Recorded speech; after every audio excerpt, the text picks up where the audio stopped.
Hi, I'm Alex Schmidt. So, you want to be Batman?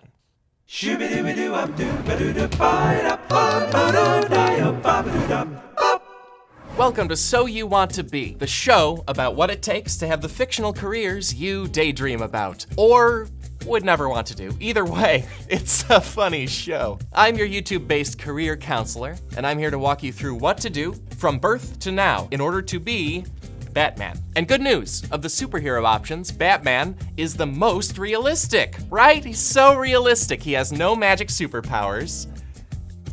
Yep, he's a genius super athlete detective billionaire armed with future tech, but no magic powers, so realistic. Anyway, here's the things it takes to literally be Batman. Thing number one, college. Go to college, like forever and ever. According to the DC Comics wiki, Bruce Wayne ran off at age 14 to study all the subjects at all the European universities. Obviously, this backstory varies across Batman comics because comics are silly.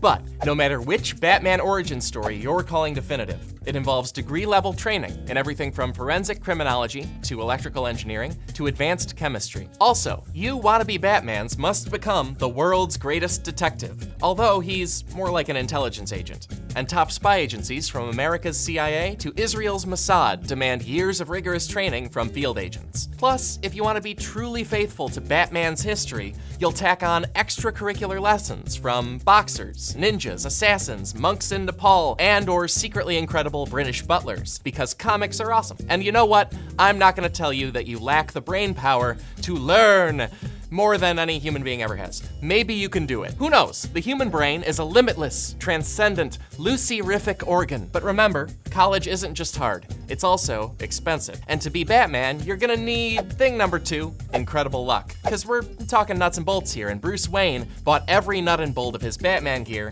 with his dad's money. So let's ballpark the chances of you having a Batman-level trust fund.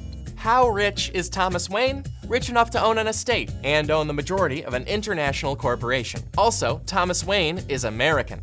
Luckily for you, America makes it easy to hide money in a tax haven. For more on that, Google Delaware. Also, Thomas Wayne's business interests include real estate. Based on what we've learned from Donald Mussolini, real estate dealings allow you to dodge decades of taxes by putting one big loss on one line of one tax form. Thanks a lot how our actual laws work, but regardless of tax code cheat codes, your wealthy parent still needs to be very, very wealthy. Why? Because you need to buy this. He is in a vehicle. Make and color? It's a black tank. Adjusting for inflation, one of the US Army's main battle tanks costs about $9 million, and those are mass-produced. A custom tank costs way more. To buy that, and your other Batman gear with your parent's corporate card, your parent needs to own such a massive corporation that no one will mind multi-million-dollar waste. And owning that would make your parent worth at least $1 billion or $2 billion, right? Well, as of right now, there are 540 American billionaires total. That's a pretty limited pool of super parents. You know what? Let's give you some extra chances, though. Let's have fun. Let's say 10 times that many Americans are rich enough to be your Thomas Wayne. That still means your chances of getting a parent who can fund Batman adventures is around 1/3 of 1/100th of 1%, assuming every American adult has one baby, which they don't. And even if you hit that economic jackpot and use it to fill your genetic jackpot-winning brain with Batman knowledge, say goodbye to your brain functions as soon as you put on Batman's cowl. Except for the many, many, many times Batman uses guns. Batman doesn't use guns. Batman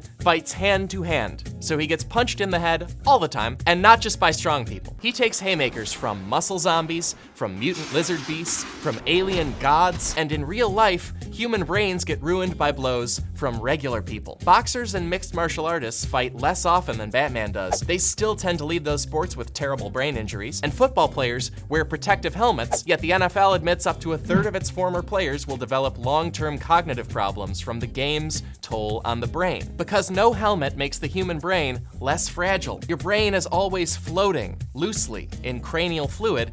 When something strikes your head, your brain sloshes around, and a hard hit bangs it into the inside of your skull. Animals like woodpeckers and rams have built-in buffers against brain slosh. People, like football players and Batmans, most don't, which makes their careers short. And regardless of the head trauma, if you want to be Batman, try to find several replacement human bodies for yourself. You could use them, because fighting as Batman isn't all fun and games and cartoon sound splash graphics. It's a decathlon of combat skills. Bruce Wayne's grapple punching requires gymnastics skills, strength training, and mastery of multiple martial arts. Even pretending to be Batman in a movie takes crazy martial arts skills. In the Nolan movies, Batman uses KFM, also known as KC, which is a Spanish street fighting discipline combining multiple combat styles. In Zack Snyder's movies, stunt artist Guillermo Grispo designs the Batman fights. Grispo's training incorporates Taekwondo, Aikido, Jiu-Jitsu, boxing, Japanese sword fighting. Basically, a wannabe Batman needs decades of combat school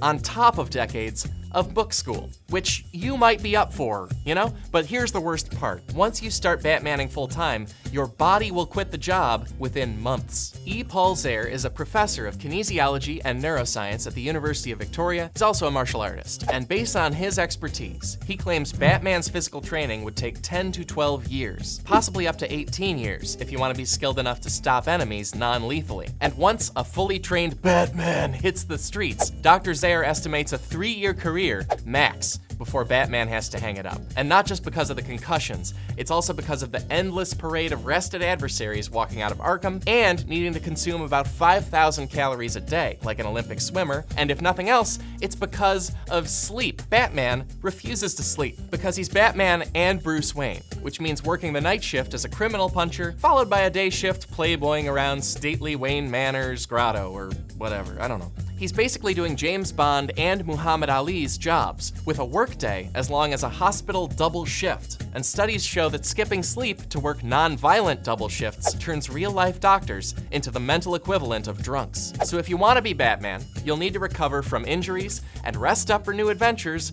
without resting, with an hour or two of sleep, day in, day out, every night out. And also do the other things, the borderline impossible other things. Do all that to be Batman? Although how hard can it be if Ben Affleck can pull it off? Am I right?